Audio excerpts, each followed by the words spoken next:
Yes.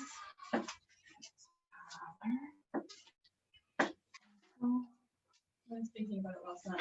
I did one question I'm gonna think of it wrong.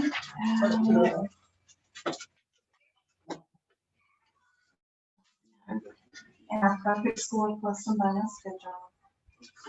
For real. For real.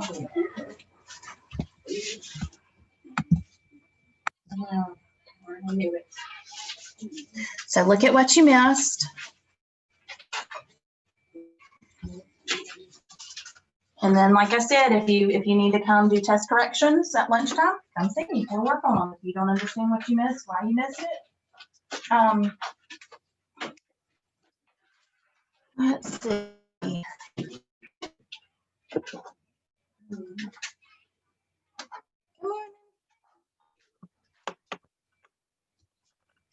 How are you today? Doing well. How are you doing? Good. I think I got my speaker issue fixed, so good to go with that. We won't have all the echoing. Are we gonna get our overall grade? You will earn points back with corrections. So I have not put a final grade on it because I'm going to wait and get corrections first. Okay, so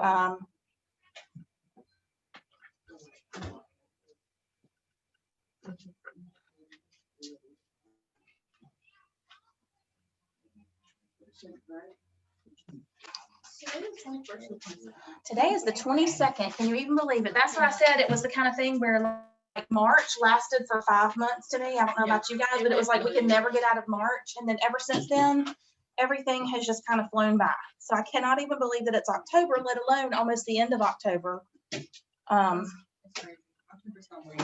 was gonna say, which is really sad because every year I say, you know, this is gonna be the year that I really slow down and enjoy Christmas because I always feel so rushed and everything's so last minute.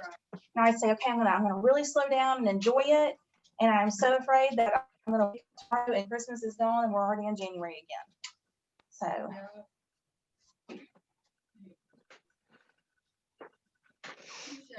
Yes. On 16 and 17 of these, are these wrong? Because you're getting circle numbers that you marked on. So if you did not, were they slopes that were not reduced? Yes. If you did not reduce a slope, remember, anytime you have a fraction, always put it in simplest form. Okay. If you did not reduce a slope, I think the only one I did not count off on was somebody had put 2/1. And so I went ahead and counted that. But if you had 3/6 and didn't put it as 1/2, or if you had 6/3 and didn't put it as 2, or whatever it is, I did count off a 1/2 point. I didn't even count off a full point.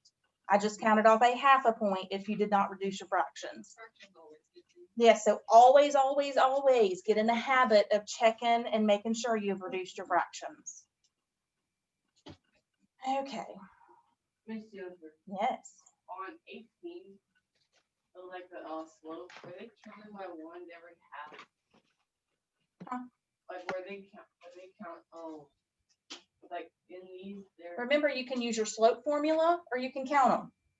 Oh, Remember, slope formula is always a surefire way to get it if you're not sure about counting.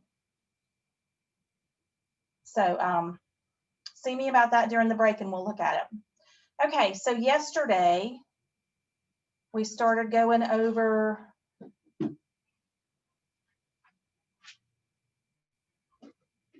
we looked at 4-4 and we had 223 through 225 numbers, 8 through 25 or 9 through 25 odds. Any questions so far about any of the homework? Did anybody start it and have any questions before we move forward, or is everybody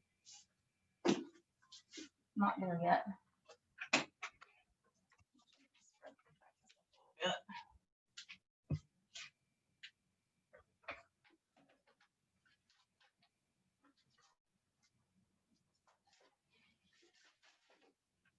Make it bigger, get the detail. Okay. Alrighty, so what we're going to do is we're going to glance through section 4-5 using congruent triangles. Basically, this entire section is about proofs. So we're going to go through it and look at it. One of the things that that we're going to start kind of doing as far as proofs go is, like I said, there were a couple on our homework last night that I said just to write everything you know about a figure, okay? If you see alternate interior angles, write down what are alternate interior angles. If you see corresponding angles, that corresponding angles, you know, whatever. And then if you see vertical angles, if you see congruent sides and congruent angles, whatever it is, whatever, when you see that diagram, I want you just to kind of look at everything that you know about that, okay? And just kind of start getting into the habit of trying to really dissect it and break it down into parts and not necessarily worrying about what step is what, okay? I want you to understand the relationships, as I've said. So that's going to be kind of what we're focusing on, is making sure that when you look at a diagram, you can break it down and break it apart and understand what you're seeing. All right, so starting on, let's see, this is page 229. Goal 1 says planning a proof. It says knowing that all pairs of corresponding parts of congruent triangles are congruent can help you reach conclusions about congruent figures. For instance, suppose you want to prove that angle PQS is congruent to angle RQS. So go ahead and look at this. PQS is going from point P up to Q down to S. RQS is starting at R, going up to Q, down to S. Okay, so it says, suppose you want to prove that, and the diagram shown at the right. One way to do this is to show that triangle PQS is congruent to triangle RQS by the side congruence. So look at this figure right here. Okay, now one of the things you may go, oh, well, wait, they've only marked two sides congruent. They've said these are congruent and these are congruent. But what about this one in the middle? What property tells me that something is equal to itself? The reflexive property, remember? Reflexive means that something is equal to itself. In this situation, QS is sharing a common line. It is sharing a common side with these two triangles. So since this is equal to itself, now I know that these two sides are congruent, these two sides are congruent, and this side is congruent. Have side. Remember that everything is not going to be spelled out specifically for you. You've got to look at things and take all of these theorems and postulates and things that we've been talking about and apply them to the diagrams you're seeing. They're expecting you to know this information. So if you have not been writing stuff in your blue folder, I highly recommend it. There might actually come a time where I were to give maybe a semester exam and said, hey, you can use your blue folder. I don't know. I haven't decided on that yet. But if you've got things written down, then you've got a place to refer back to. Okay? Yes. How do you know it's the side congruence postulate? I didn't understand. Because I've got three sides that are congruent. So I just have to know that. Okay? So I just have to know we've been talking about side, angle, side, angle. What am I missing? Angle, side. And then we also talked about hypotenuse, leg. Okay? So we had our four that were like combinations of. So those four need to be written. Yes, absolutely. Remember, anything that's in the boxes, anything that gives us a definition, anything that gives us a formula, blue folder it, okay? Because that is something you have to know. It is something that is going to come back later on. That's the reason they put it in a box for you. That's the reason they put it there, is because they're saying, hey, you need to know this, okay? So just by looking at the diagram, now had they marked and they had all of our angles marked and we could do congruent angles, then we go, hey, it's congruent because of angles when they've put these hash marks there. The other thing to clue into is when you see a figure and they put those little, the arrows on the lines to tell you that you've got parallel lines. Again, that's another indicator that, hey, if they've put parallel lines on here, if they've taken the time to tell me these are parallel, chances are that I need to know that information for the answer. So if they've taken the time to put those little arrows on there, then I know that probably I'm going to be looking at parallel lines with a transversal, and I'm going to be looking at alternate interior, alternate exterior, whatever types of angles. When we went back to naming those 8 different relationships that were formed by those different types of lines, okay? So all of this stuff is starting to compound. Every little bit of new information we have in each section, the next section, they're expecting us to remember every bit of it, okay? It's not just we learn something and move on and we drop it and we move to the next thing, we're having to remember all of this for each new section. Easton? No, I figured it out. Okay, so they said that this is side, side, side congruence. It says, then you can use the fact that corresponding parts of congruent triangles are congruent to conclude that angle that angle PQS is congruent to angle RQS. So I can conclude that because of side, side, side. All right, so again, planning and writing a proof. They have told us here, now notice, I don't have arrows, but they have said that side AB is parallel to CD and BC is parallel to DA. Okay, so they've told us I've got two sets of parallel lines here. We're trying to prove that AB is congruent to CD.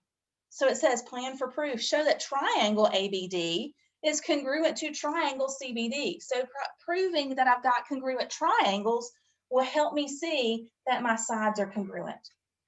All right, so one of the things it says, so the solution, it says first copy the diagram and mark it with the given information. Okay, so they have told us that we've got the parallel lines. And so you can see that was the first thing they did. Use the information. If they have not given you a diagram, draw one.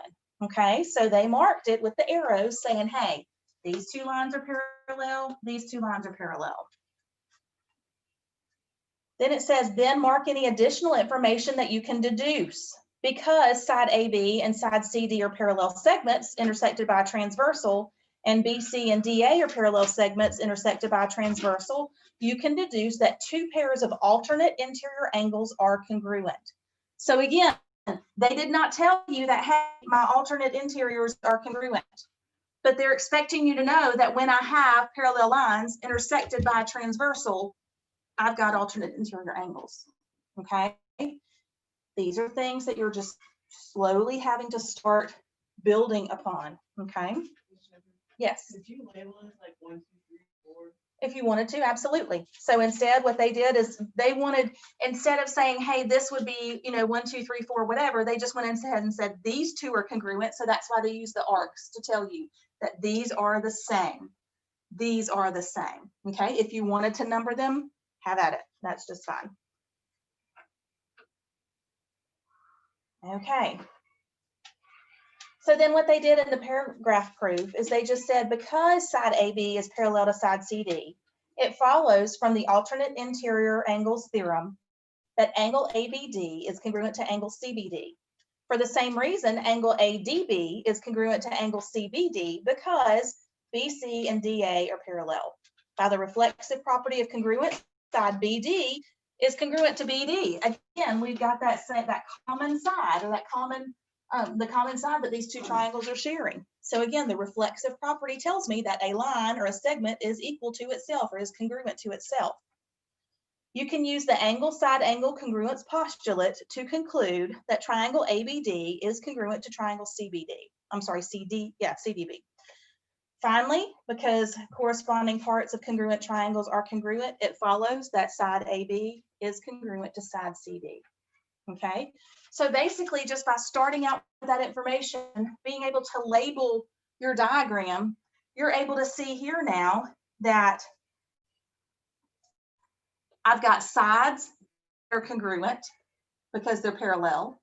I've got another side that is congruent to the other side because it's parallel. So now I've got two sides parallel, and I've got the angles, so I can do angle, side, side, okay? So I can use that to know, and I can either, so I could either use, what would have to be that one, but well, or we could even use this one, since I know this one's congruent, we can do angles, side, angle, side, okay?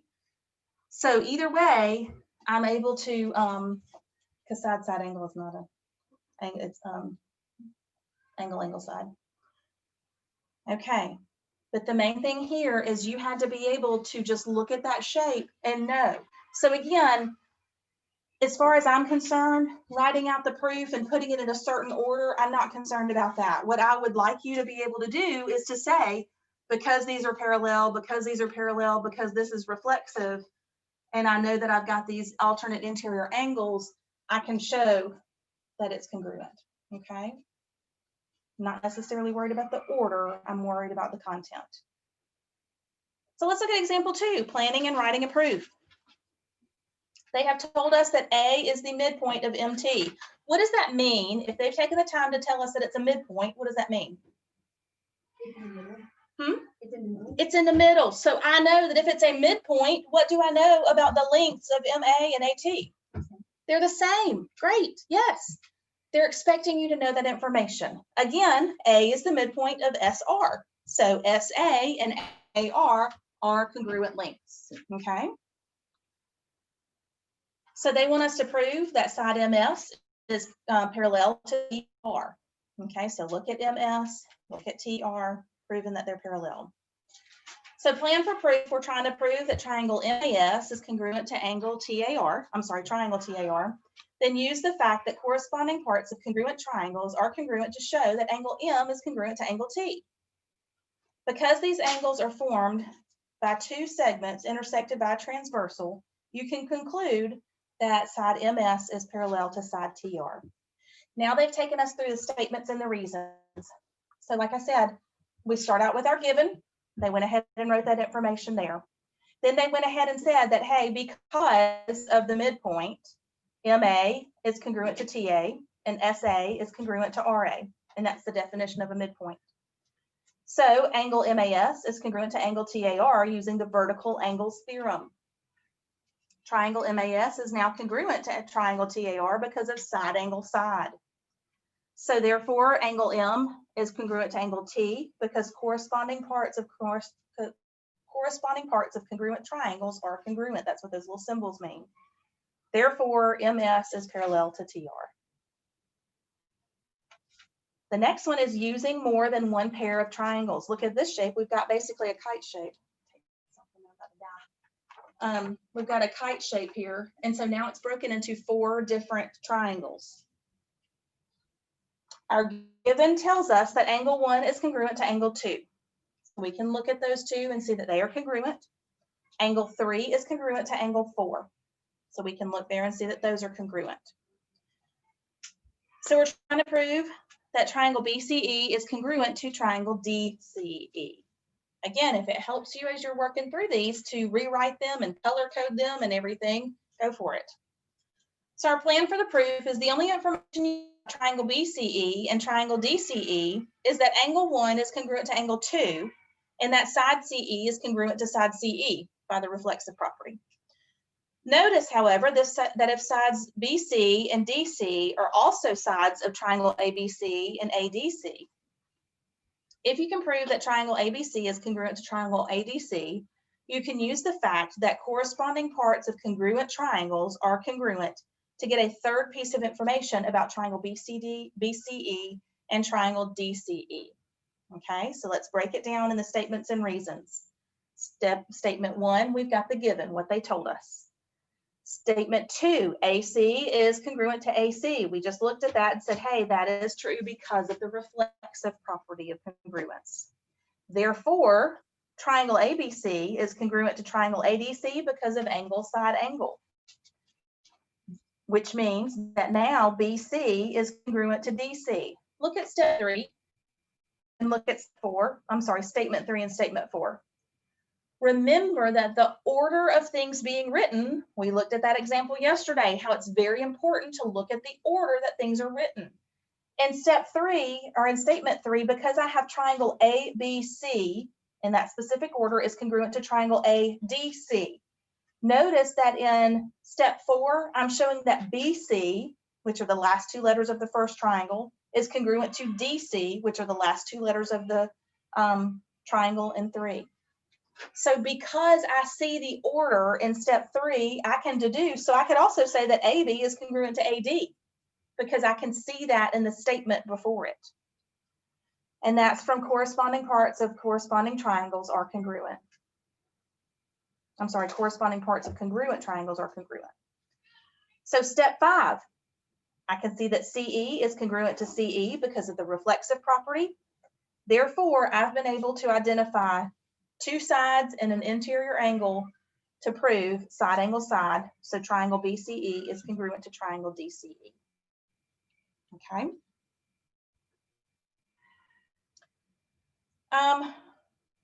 we're gonna skip over the constructions. Where are we? I am moving on from, we're skipping over 231. So, okay, so like I said, I basically just wanted to move over those different things to be able to talk about, looking at the relationships of shapes. Do what? I have the page. You don't have a page. No, I want 31. I guess it's a good thing we're not covering that section. It just goes from 30 to 33. It goes from 30 to 33. Okay. Well, I guess, like I said, I guess it's a good thing we were skipping over that. So the main reason is I want you to get into the habit of looking at a diagram and telling everything that you know. Understanding these relationships, understanding that they are not going to spoon feed you and say this and this and this. You've got to take your prior knowledge and apply it to the diagrams to pull out what you know. Okay. All right, so now we're going to move on to 4-6. Isosceles, equilateral, and right triangles. No, we'll work on that. No. 4-6, isosceles, equilateral, and right triangles. All righty, using properties of isosceles triangles, it says in 4-1, you learn isosceles if it has at least congruent sides. Exactly 2 congruent sides are the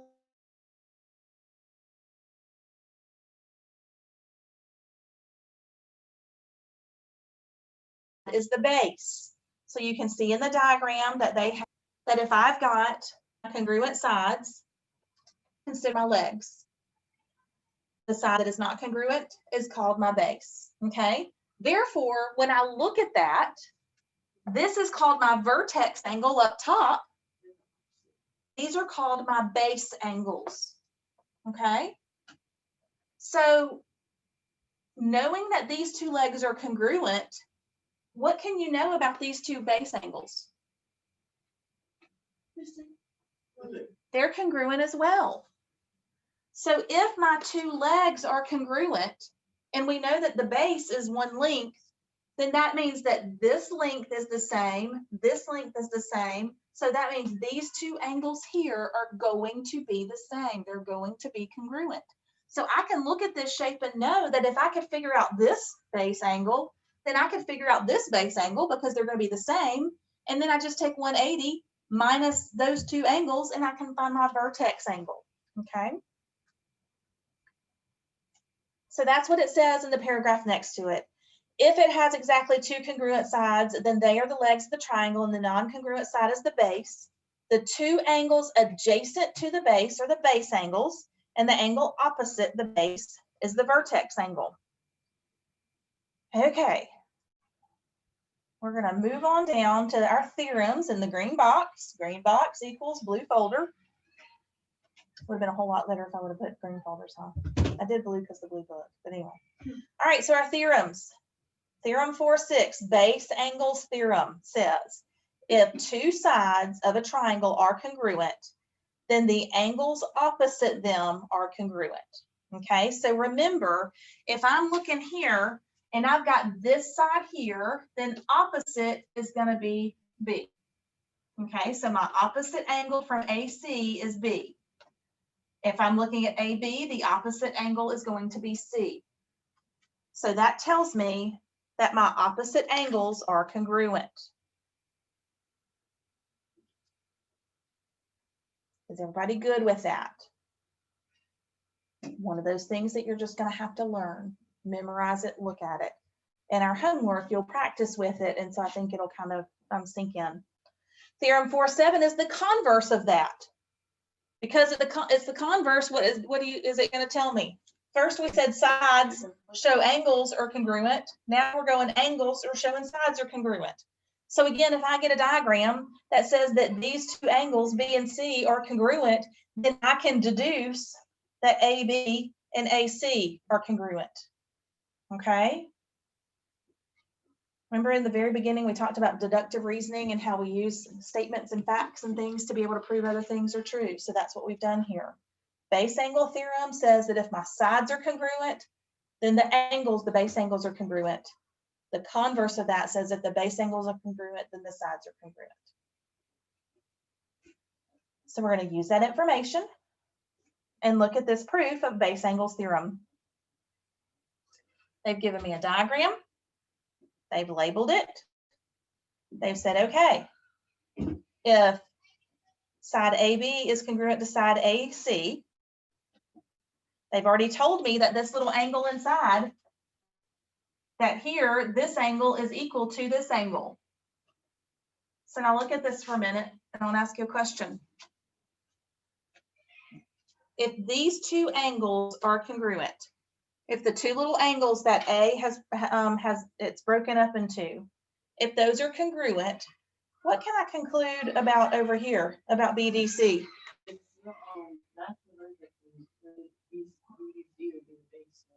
BDC is going to be the base, but what can I conclude about BD and DC? They're the equal 180. No, I'm talking, well, I mean, that's a line, yes, so it would equal 180, but what I'm saying is, if these are equal, if these are cut in half, then I know that D is going to be a midpoint there. Okay, we know that these are going to be congruent because of that midpoint. Okay.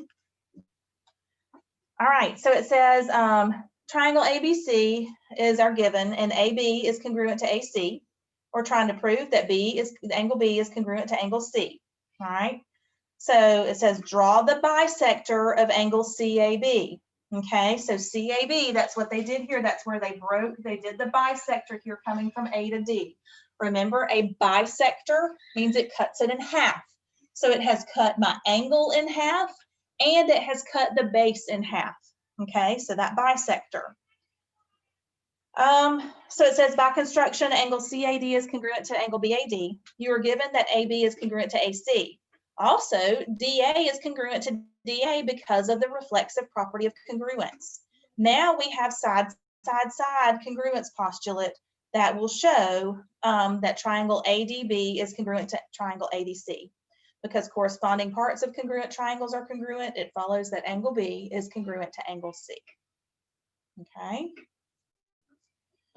So in an isosceles triangle, I have two congruent sides, which are called my legs, and I have a base. If my sides are congruent, then my base angles are also congruent. Okay, that's the main thing to remember here. If I have a bisector of an isosceles triangle, then my vertex angle is cut in half, and my base is also cut in half. All right, now it says recall that equilateral triangles are a special type of isosceles triangle. The corollaries below state that a triangle is equilateral if and only if is equiangular. What did that if and only if mean? Does anybody remember back from the beginning when we talked about our different statements? If and only if is a biconditional statement. Good. Biconditional meant that it's going to be P then Q is true, and also Q then P is true. So if and only if. So anytime I have an equilateral triangle, it is equiangular. Anytime I have an equiangular triangle, it is equilateral. What do I know about the three angles of an equiangular triangle? What do they each equal? 180. Well, it added up together. So what are they each? What do they each measure? 60 degrees. I know that every single equilateral triangle, each angle is 60 degrees because every time it's going to add up to make 180, and 180 divided by 3 is always going to be 60. So anytime I have a diagram like this and they do not tell me what an angle measure is, I need to know what it is based on knowing that it is equilateral and equiangular. Okay? The angles on the equilateral Are always 60 degrees. always. Always. Can't be anything different.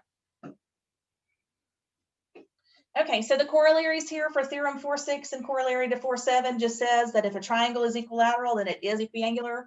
And then the reverse of that, if it is equiangular, then it is equilateral. Okay. All righty. Let's look at example 2.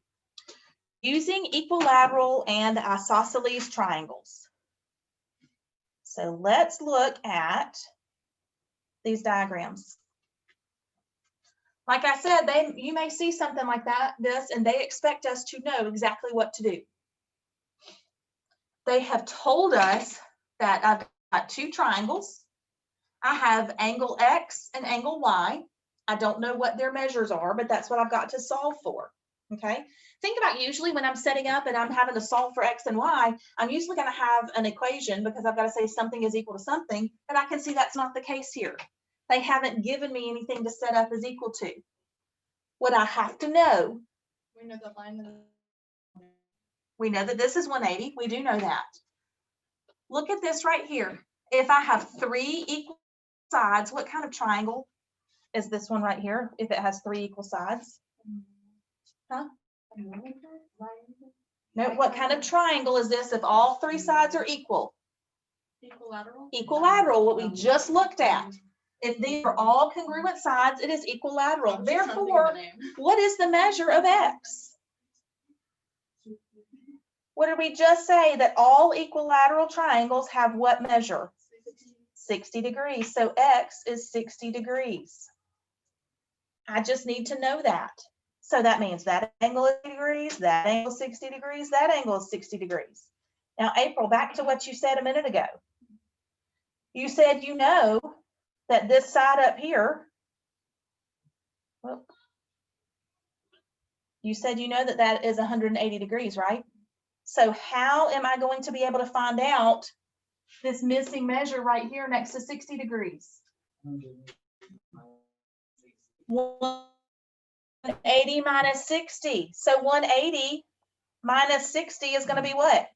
120 degrees. So that means this angle here is going to be 120 degrees. Okay? Where did you subtract 60 from? 180. Oh, so where did you get 60 from? Because all three of these, this is an equilateral triangle. I have to know that in an equilateral triangle, every single angle is 60 degrees. Okay? Anytime you see an equilateral triangle, immediately think 60-degree angles. Okay? Because they did not tell us the measure of this angle. The way we had to figure out the measure of this angle is because they told us that all of these sides are equal, therefore it is an equal triangle. If it's an equilateral triangle, all interior angles are 60 degrees each. So if this one is 60 degrees and it's part of a linear pair, I know that my linear pair equals 180. So 180 minus 60 is 120. Okay? Now, we've been able to take care of X, we've got to move on to Y. I have to have this information here. What do I know about, I like these different. What do I know about this side and this side? Same.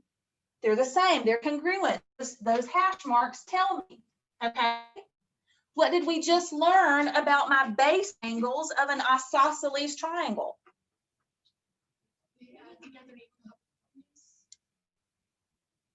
We are going to be able to add them together to figure out something. But what did we learn? If my sides are congruent, what are my base angles going to be? The same. The same. Okay.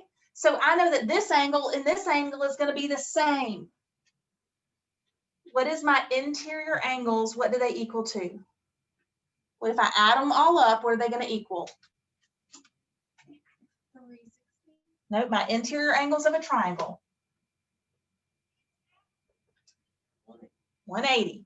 Every single triangle, no matter its shape, is going to have three angles that add together to make 180 degrees. Okay, so what I'm going to do is I'm going to write, well, not with a highlighter though. I need to write 180 degrees because I know that's the total. What measure do I know in that triangle? 120. 120. So what is 180 minus 120? 60. Now, if I have been able to say that if my total triangle is 180 degrees, I have subtracted 120 and I'm left with 60 degrees, what do I know about these two angles here? No, because what is 60 plus 60? 120, and then 120, that'd be 240. That doesn't work. What do I know about these two angles? They equal 1. They're- Is one. It's gonna be smaller than 60. It's going to be smaller than 60. How can I figure out? What do I know about these two angles? They're going to be what? Equal to each other. So if I have 60 degrees and these are equal to each other, how can I find out what each one is? Divide 60 by 2. Divide by 2. Yes. So we're going to divide 60 by 2. And 60 divided by 2 is going to be, so now I know that each angle is 30 degrees, therefore y is 30 degrees. Okay? It takes some time to think through these things, okay? But like we said, by using what we know that every single triangle is going to equal 180 degrees. I may have to figure out measures of one triangle to be able to figure out the measures of the other triangle. Had I not known that each of these equilateral angles were 60 degrees, I could not have figured out that this angle was 120. If I did not know that this one was 120, then I wouldn't know that I can half whatever is left over to show those angles because they're equal to each other. Okay? So we found that X was 60 degrees and Y is 30 degrees. Okay, so if you look at the solution, that's what they showed us. Part A, they said, I know that 3 times X is 180, therefore X is 60 degrees. In part B, they said, okay, 120 plus 2 times my angle Y equals 180, therefore Y is 30. Okay. Why did they write 3x? Oh, because there's 2 sides. Yes, because each angle, so, and if that would help you, I'm going to erase this real quick for just a minute. So they added those 3 sides together to equal 180. Why is that not erasing?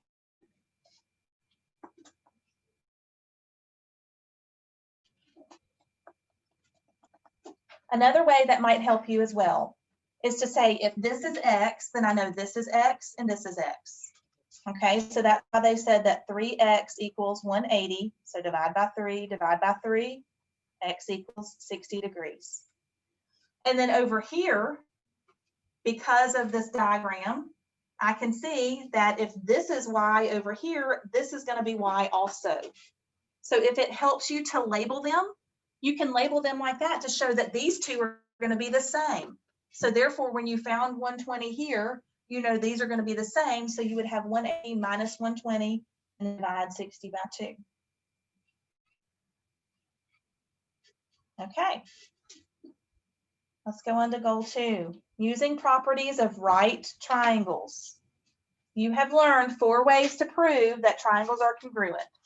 Side, side, side, single side, angle, and angle, angle, side. Okay, those are the 4 combinations of sides and angles that we've learned. Now, underneath it, we have a new theorem in this yellow box, and this is called hypotenuse leg congruence theorem. It is in a green box. Wonder what I should do with that. I wonder if I need to learn that. Maybe, maybe not. Okay. Yes, definitely. Theorem 4.8. Of a right triangle are congruent to the hypotenuse and leg of a second right triangle, then the 2 triangles are congruent. So now we've had side, side, side, side, angle, side, angle, and angle, angle, side. And now I'm adding HL to it, hypotenuse, leg.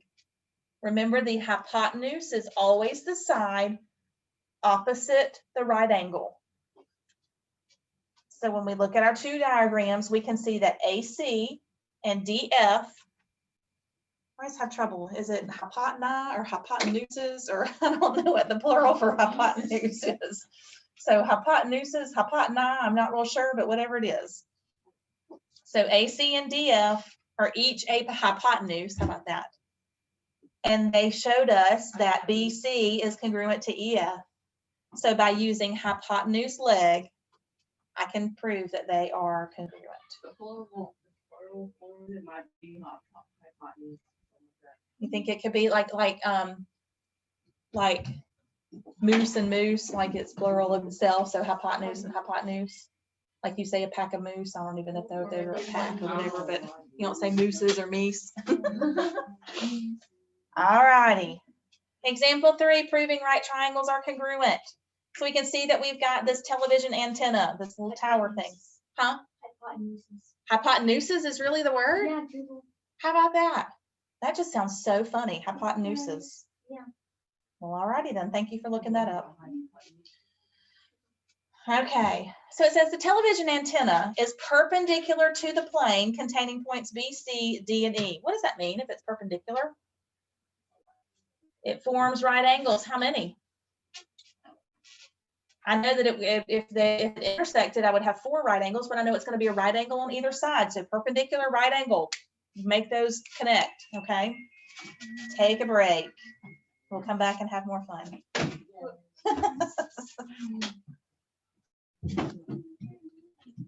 don't know why. I know like some kids have women. I know it's kids, but I don't know why you really know. That Maybe they hated proofs that bad. They were like, I'm not doing this section.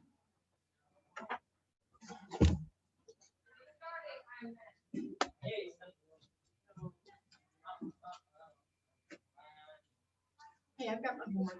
Oh, great. I did it last night. Very good. Thank you.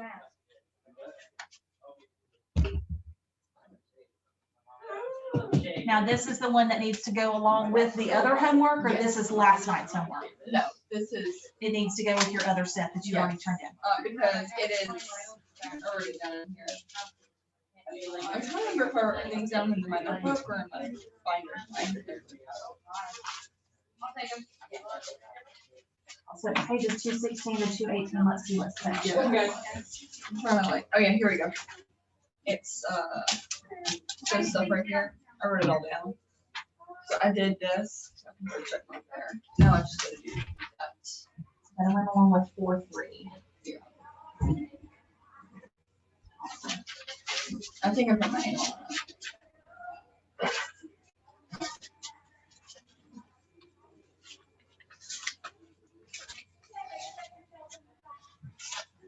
I've got a test today on 2 in class. So I'm Yeah. like, oh my goodness, I'm so scared. Just again, just take your time. You're doing a great job. You're doing a great job keeping them separated. I mean, Yes. that's a lot of content and stuff. Yeah. You did very well on your test. I was very impressed. So I know that it's a lot to keep it separated. Because I'm like, okay, they'll learn that in geometry or in Right. algebra too. Well, but that's also good that you're kind of seeing that there is a little bit of overlap. Yeah, there is. There's a lot of stuff that I use in geometry that I've also used in algebra too. Good. Like angles and theorems and that kind of thing. Like a bunch of angles and that kind of thing is also in algebra too. And I can see where the lines kind of blur. Good.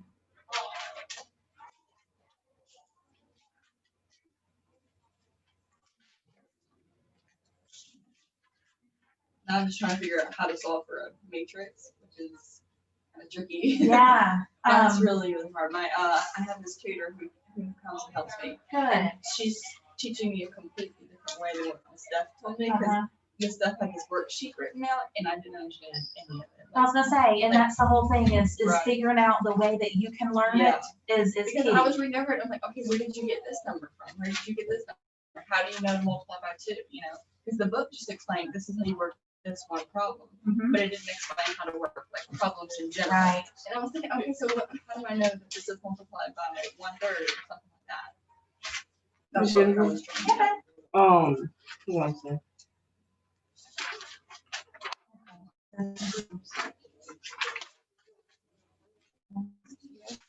So, do I have a? Hey, come over here real quick and help me see something real quick.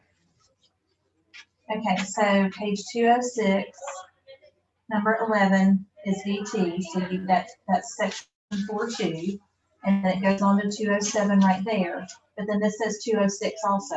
Mhm. But What? 206 we already did. So here's 206, number 11, VT is congruent to, so that matches this. Okay, so then there's the rest of it, but then you've got 206, number 7. There's not a number 7 on page 206. So this is why I need you guys, because I don't have time to go through every single person's pages and try to match up. Yeah. So, so I need you to go back and figure out what I want you to do with each of these. Like I just did, I did section 4.1, so I can say, okay, this is 4.1, this is 4.2. I want you to label each one by the section that it's in. So if you can fix it, that would be great. Okay, so -8, you gotta take 8, 22 minus 8 and divide, whatever that number is, divided by 22 is your average. So let me get where's my calculator real quick. So right now, because it's out of 22, I would take 22 minus 8 divided by 22. So that's your average on your test. Okay, then minus 1 point and plus 4. So we would round that, take away 1 point, and then add 4. So right now, that's your grade as is. Jennifer, I have a quick question on this. Uh-huh. We already working together. Why equals, y equals. Yeah, it should be y equals. So what you're looking at, okay, so think about, that's number 19. Okay, I've got a 4 and a 2. Yes. So I What know is your rule for perpendicular? What do you know about if perpendicular the slopes? slope is equal to this. It has nothing to do with that. It's only slope. So think about perpendicular slopes. Look up perpendicular slopes. And you can either look in your glossary or look back. What do you know about the slopes of parallel lines? Their slopes are equal. They're the same. Perpendicular should be opposite. Perpendicular, they are opposite. How so? What do we call one? One's positive, negative. Yeah. So that would mean if I had a 4 here, then down here would be a -1/4. For it to be perpendicular. So if they're not the same and they're not negative reciprocals, then they're neither. Okay? Then probably when. They're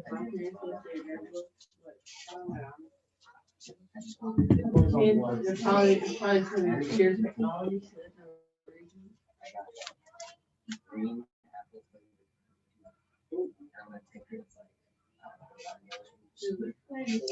All righty.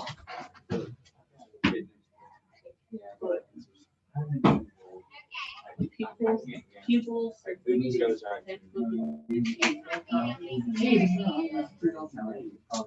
It's not right on any. Now, remember when you're doing test corrections, this is the time to look back in your textbook. Look back. If you're not sure what happened, you don't know why you missed it, look back. Look at the sections, look at your folder, whatever you need to look at. Be sure to look. And Keely, I'll be sending you yours this afternoon. Let's see.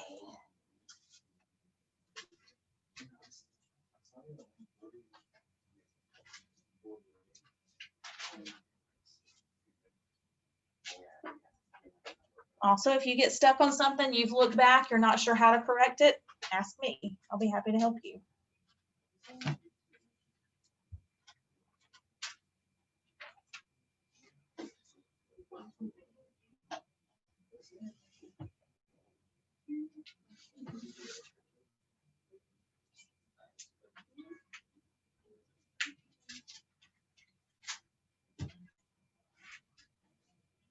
All righty. So, let me get my-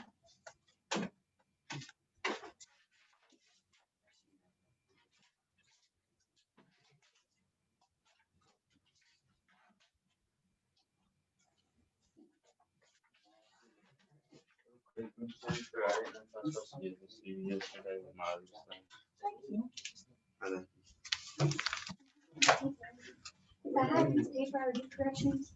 Pardon? I have my issue. Hey, I've got paper for you then. All righty, so we were looking at, jumped over this, we've gone to.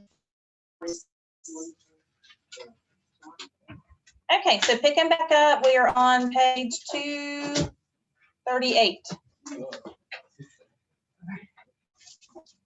We have our antenna perpendicular to the plane. Now remember, when we talk about a plane, we're talking about that flat surface, and we can see that our plane is, they named it BCD. Points are included in that plane, okay, or on that plane. Each of the stays, a stay is going to be that wire that goes down that helps to anchor it to the ground to keep it from falling over, okay?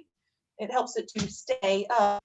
So each of the stays run off of the antenna. The points B, C, and D use the same length of cable. So if they're the same length, that's like we know that they're congruent, okay? So when those cables come down, when those stays come down, that's forming one side of a triangle. So we can see that from A to D, we have one side. Our side of our antenna is the bisector going straight down from the vertex of the antenna down to E is going to be one side. And then we've got D to E. So that's going to be one triangle.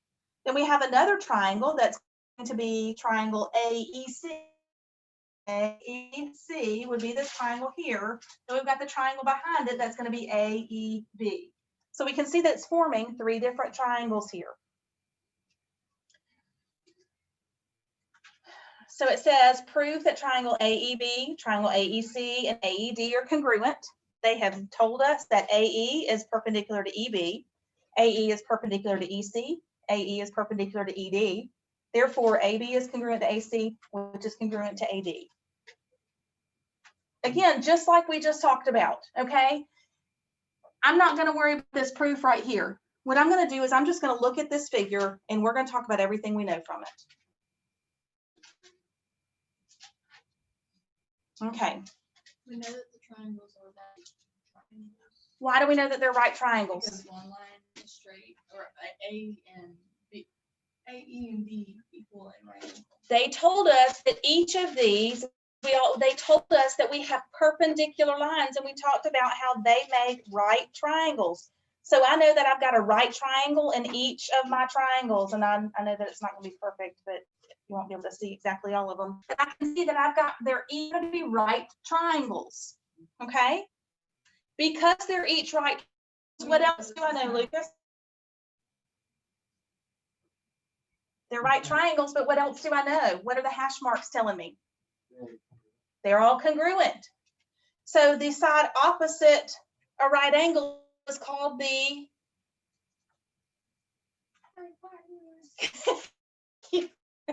I'm not the only one. The hypotenuse. Okay, so I know that all of these are hypotenuse. Thank you, April. So now I won't feel like a dummy saying that. Well, I know, but you looked it up for me to know that hypotenuses was plural. So thank you for letting me know that I'm not an idiot saying hypotenuses, and I don't have to figure out if it's hypotenuses or hypotenuse. I just got that from like hippopotami. All right, so we have three hypotenuses, and we have three right angles. So what did we just learn? How can we prove? So we know that we've got the hypotenuses are the same. What else do we know? What else do we know here? AE is congruent to AE, which is congruent to AE. By the reflexive property, I know that AE going down the middle, that doesn't show up very well. Let me get a darker color. Why don't have hypotenuse leg? Exactly. So we've just been able to show that AE is a leg of a triangle. So we know that this is congruent for all of our triangles, so that these sides are congruent to all of them. So the hypotenuses are all congruent, and they all have a congruent leg. So how are we able to prove that each of these are the same? Hypotenuse leg. Good, good. So that's all you have to do. And basically a proof is just stating those same things. I know that I've got congruent sides. Those congruent sides are the hypotenuses because they are opposite the right angle in each one. That was my given information. Let me just stick it right there. Thank you. So based on my given, I know that AE is equal to AE because of the reflexive property. Therefore, I have a leg and a hypotenuse of every single triangle that are congruent. Therefore, these sides down here, DE, EC, and EB, are all going to be congruent as well. Therefore, my triangles are all congruent. Okay. So let's look at our guided practice here. Our homework is going to deal with equilateral triangles and isosceles triangles. So we just learned, we talked about equilateral triangles, all have equal. Good. Equilateral, equal angles, equal sides. Okay, that's why it's called equilateral, because lateral is side, angular is angles. So that's the sides and angles are the same. Isosceles has how many congruent? Two congruent sides, which makes my base angles what? If my sides are congruent, then my base angles are also congruent. Okay, these are things they are expecting you to know as you go in to do this homework. That equilateral, equal angles, equal sides. Isosceles has two congruent sides, therefore I have two congruent base angles. That means they're going to be equal to each other. Okay, so if I have a number and I need to figure out what each one measures, I'm just going to divide it by 2. Just cut it in half. Okay, so it says describe the meaning of equilateral, equiangular. We just did that. Look at number 2. It says find the unknown measure. Tell what theorems you use. Let's look at number 2. I have angle A is 50 degrees. I need to find angle B and angle C. Which one is going to be the easiest to find first? C. Why? It's going to be the same as A. So what is angle C? 50 degrees. So if angle C is 50 degrees, how can we figure out the measure of angle B? What is, when I add them together, so it's going to be 80 degrees. Good, because 50 plus 50 is 100. 180 minus 100. Remember, I always have to start with that 180, subtract what I have. We said 50 and 50 is 100. That leaves me 80 degrees. So B is 80 degrees. Use what you know to find what you don't know. Look at number 3. All right. How do you know? Good. So that said that my angles are congruent, therefore my sides are congruent. And what theorem told us that? The converse, good, of the base angles, good. Okay. Let's look at 4. What kind of triangle do I have? Equilateral. Equilateral. So what is the? 180. No. 60 degrees is H. H is 60, G is 60, J is 60. They all add together to make 180. All right. Determine whether you were given enough information to prove that the triangles are congruent and explain your answer. So let's look at number 5. Both have right angles. They do have a side. So if they both have right angles, what do I know about the side opposite? What is that called? The hypotenuse. I've got the hypotenuse I know is the same. What else is the same? I have legs that are congruent. So how can I prove that these are congruent? Hypotenuse leg, great. So I do have enough information, yes, using hypotenuse leg. Number 6. What are these triangles? Equilateral. Equilateral. What do I know about each of the angles? They're all 60 degrees. Do I have enough to prove that they're congruent? I can use side, side, side. They're equilateral, so they are congruent. Good. Let's look at number 7. All right. So based on the information for triangle ABC, what kind of triangle would this be? Equilateral. No, Triangle ABC. What is the information they have given us? That A and B are congruent, right? Mhm. So if A and B are congruent, what do I know about BC and AC? They're all. AC is congruent. Okay, because I can see that I've got these two angles that are congruent, Remember that that means these two sides are going to be congruent. In order to make the base angles congruent, my sides are going to be congruent. Okay, so then that way I know that that side is congruent as well.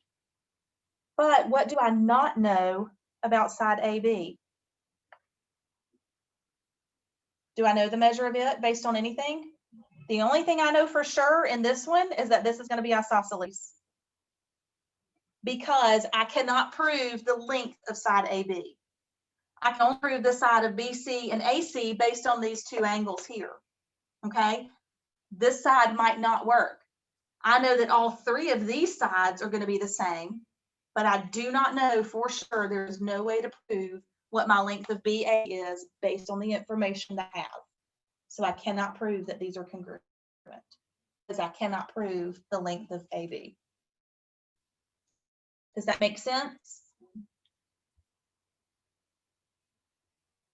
Okay, so in our homework, let's look at number 8 together. What kind of triangle do I have?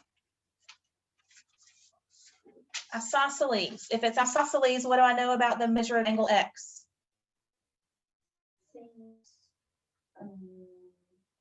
What is X equal to? 60. Nope. Notice here, remember my base angles are going to be the same because it's an isosceles triangle. So if this one's 46, what is X? 46 degrees, good. How can I find the measure of Y? You subtract 180 or 46 from 180.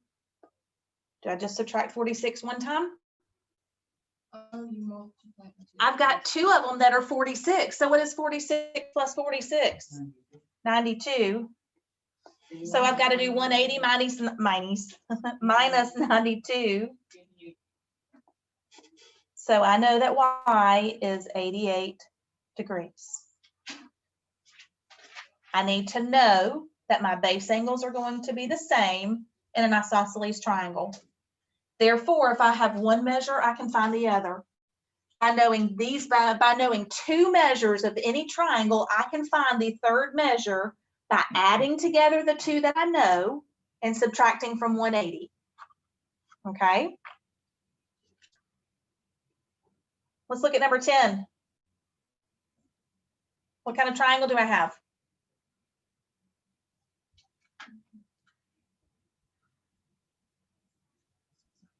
What kind of triangle do I have in number 10? Equiangle or equilateral? Are all three sides marked the same? What do I know about equiangular or equilateral triangles? What are the measures of each? They're all going to be 60 degrees. This tells me that one angle is 63 degrees. So I know it is not equiangular or equilateral. When I look at it, it looks like it's the same measures, but I cannot assume anything that they do not specifically tell me. I can't just go, oh, look, all sides are the same. It's equilateral. Nope. They've only told me that two sides are the same. So what kind of triangle is this? Two sides are the same as what kind of triangle? Isosceles. Therefore, because I know it's isosceles and these two sides are congruent, these base angles are congruent. So what is the measure of Y? Y is equal to 63 degrees. How can I find the measure of X? 63 plus 6 is 126. Do with that information, subtract it from 180, and you end up with 54.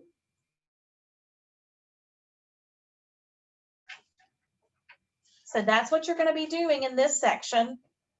For number 9, you're going to be all for X and Y. Are we doing the odds on these? Yes. So,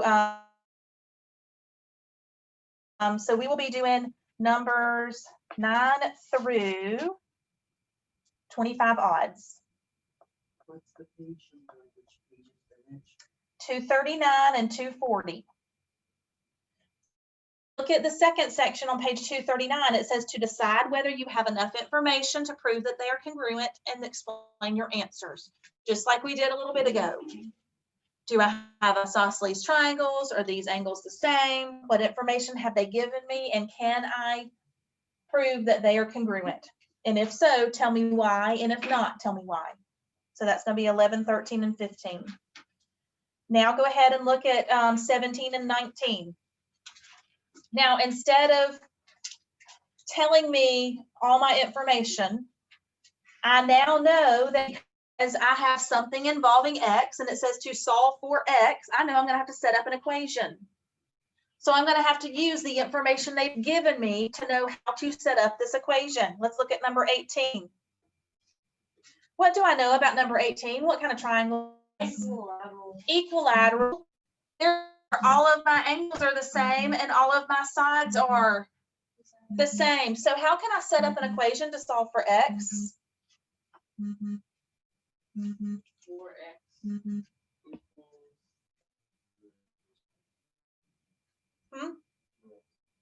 2x equals 12. Why? Because they're all the same. This side equals this side, which equals this side. This side doesn't matter. They didn't tell me anything. So I know if this side equals this side, then 2x equals 12. So I set up my equation, 2x equals 12. How am I going to solve for 12? Divide both sides by 2. So what does x equal? 6. Look at the information you know to figure out what is equal to what. Okay? That's what you're going to need to do.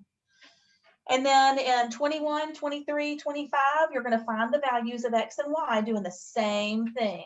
Look to see what sides they have marked as congruent. Look and see, I guess I haven't marked any angles except for right angles. Now,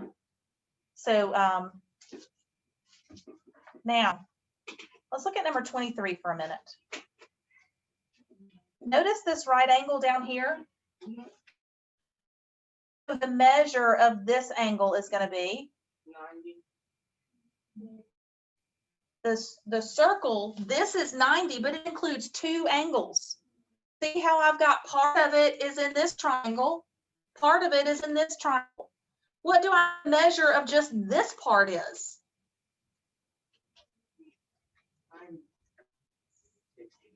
Why do you know it's 60? Because it's inside the equilateral triangle. So I'm off part right here. So that means just this, let me make it a little bit smaller. So this part of my right angle is 60 degrees. No, it's not showing up. Maybe it'll jump in a minute. Anyway, this part right here from my black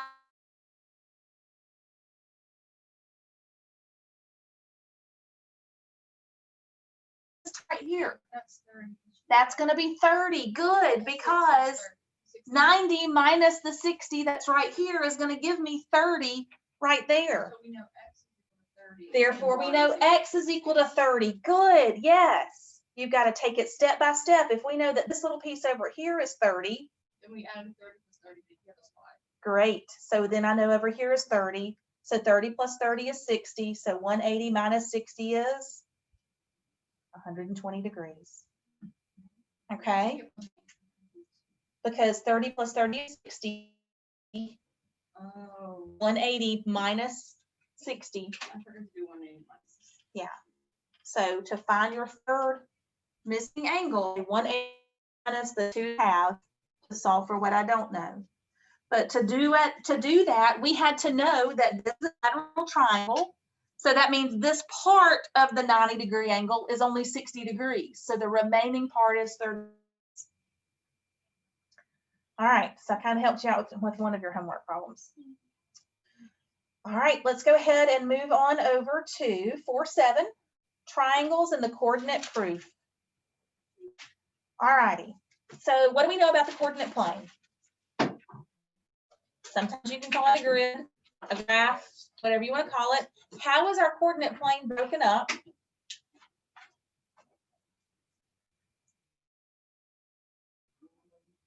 The distance formula, and the midpoint formula. Well, I can use that here, but how is my graph broken up? Perpendicular. X and Y axes, they do form perpendicular, good.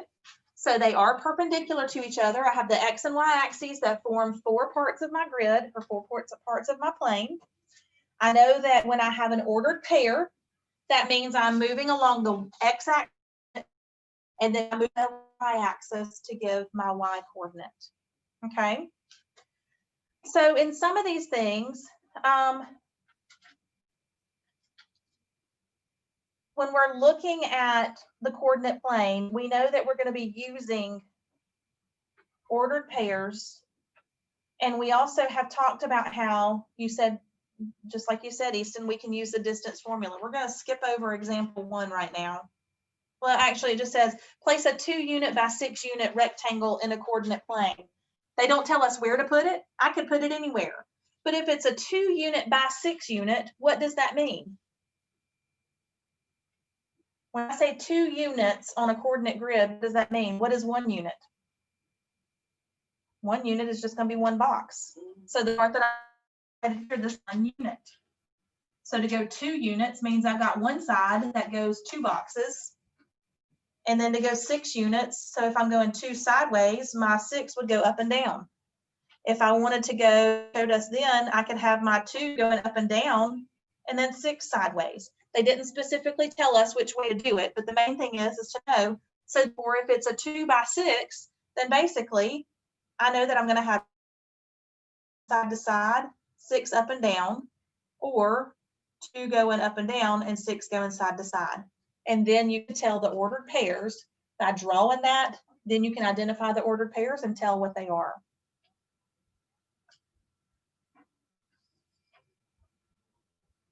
Let's look at example 2. It says a right triangle has legs of 5 units and 12 units. So when I'm drawing a triangle on a coordinate plane, remember I can only get 2 sides for sure. Because I can look at it and say, okay, I can go along and go a straight line here and a straight line here. And so it does not say which be. It's 5 units up and 12 units to the side. Once I have those 5 units and 12 units, then I can look to see what are those ordered pairs. Once I have the ordered pairs, what can I use to find the distance of my third side? The distance formula, okay? If you haven't memorized it yet, you need to go ahead and memorize that, okay? So I use my 2 sets of ordered pairs to plug it into the distance formula. Distance formula is the square root of x2 minus x1 squared plus y2 minus y1 squared. Plug in your values. Remember, it does not matter when you decide is 0.1 and 0.2. What does matter is that you say, okay, if I'm using this as 0.1, then that's x1, y1. If this is 0.2, then that's x2, y2. Or I could use the other as 0.1 and the other as 0.2. It does not matter. It will come out to be the same answer, okay? So don't stress about knowing which one's right.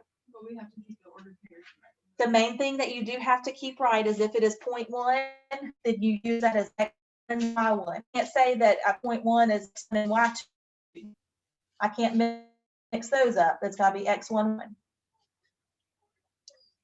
Example 3 says to use the midpoint formula. Remember, midpoint is where I have my 2 points and I add my x values together and divide by 2 and my y values together and divide by 2.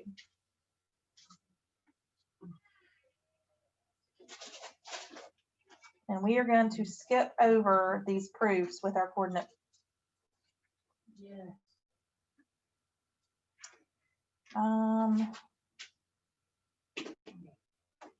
Is the midpoint written down here? So, What formula? yeah, so midpoint is going to be an example. Where it says L, Y, comma, X. Okay, look at example 3 on page 244.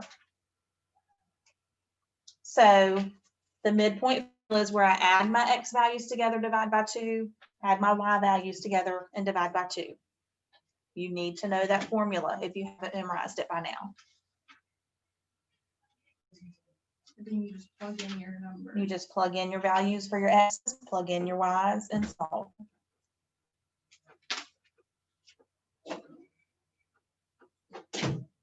All right, so what we're gonna do in this next section is go ahead and turn to page 247.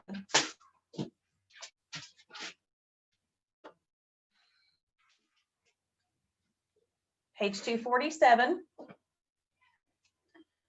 It says placing figures in a coordinate plane. So on these, you will need graph paper for your homework. Where, can we print that off like the internet? and just- I mean, yeah, I mean, you can either buy packs of graph paper, or you can print it off graph paper on the internet, however you want to do it. It's up to, you know, whatever you've got to use. So let's look at the directions though. It says placing figures in a coordinate plane. It says place the figure in a coordinate plane, label the vertices, and give the coordinates of each vertex. So the first one says, I have a 5-unit by 8-unit rectangle with one vertex at 0, 0. What I'm going to do is let me pull up a piece of graph paper and I'll tell you to do that. That's not the one.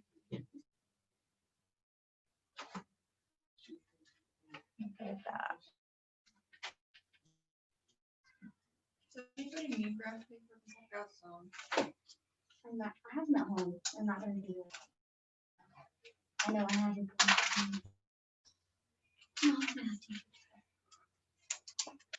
Okay, so basically when you're doing this, you know that anytime you start, and you can put more than one paper, you can fold your paper in half. Some people like to actually fold it, and then that gives them 4 different groups to use, like if you fold it in half and then flip it in half.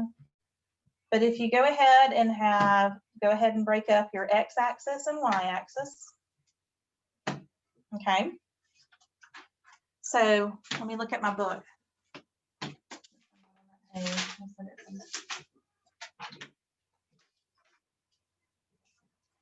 Okay, so page 247, we're on number 6, and it says a 5-unit by 8-unit rectangle with one vertex at 0, 0. So what I'm going to do is I'm going to start at point 0, 0. What do we also call that?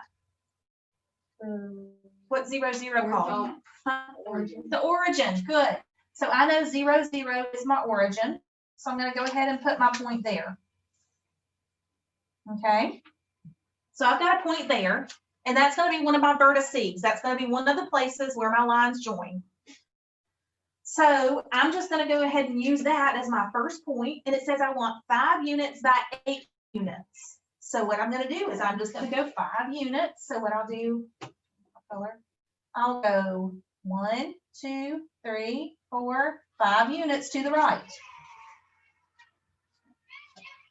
Make it a little bit bigger. So 1, 2, 3, 4, 5 units. Okay. Now the other said I need to go 8 units. So I can go up 8 units, I can go down. It doesn't matter. I could have gone left, I could have gone right, I could have gone up 5 and right. It doesn't matter which one you decide is 5 and which one is 8. But from there, I'm going to go up 1, 2, 3, 4, 5, 6, 7, 8. It's not exactly perfect, but let's see.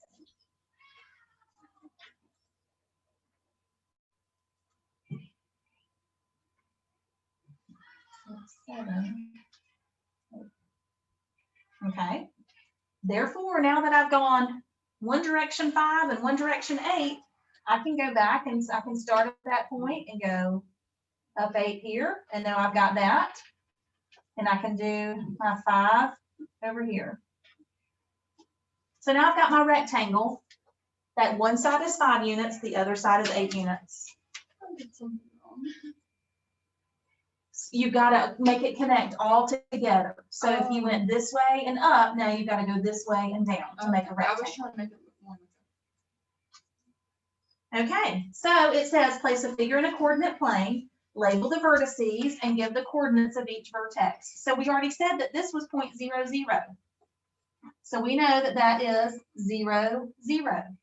So now I'm going to look and name this point here. And I can see that I went over 5, and I did not go up or down, so that's going to be 0.50.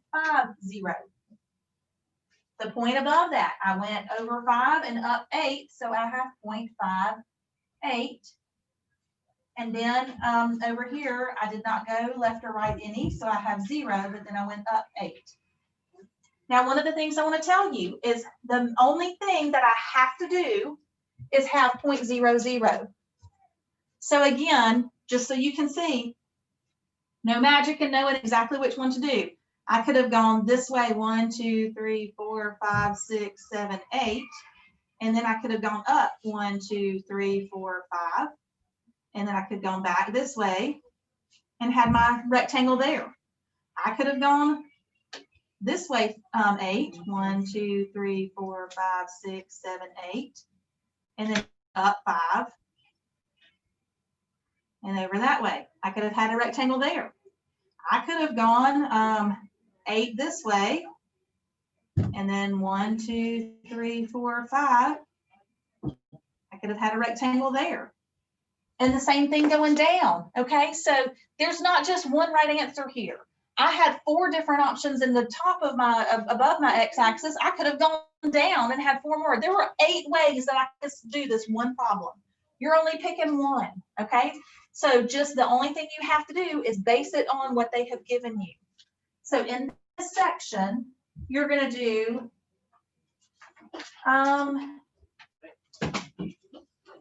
What page? this is page 247. So page 247, let me go back to my page.